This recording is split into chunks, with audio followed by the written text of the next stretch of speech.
Hello everyone, today in this video we will discuss how to fix no notification sound issue on Samsung A37. Let's start the video. First of all, go to app library. Here click on settings app. Now in setting, scroll down and click on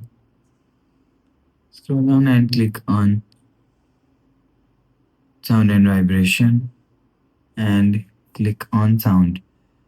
So after click on sound, go back to home screen. You will see your problem is solved.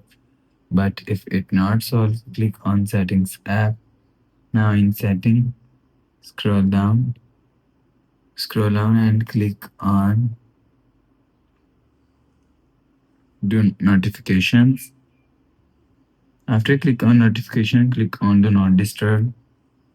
After click on do not disturb, so turn off do not disturb mode.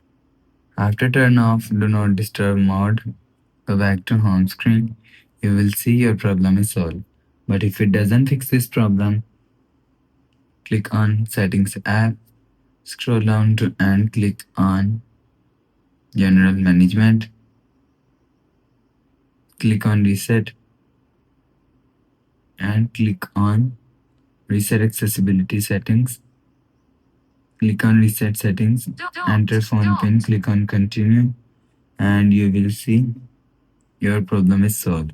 So that's how you can fix no notification sound issue on Samsung A37. If you like the video, please subscribe. Thanks for watching.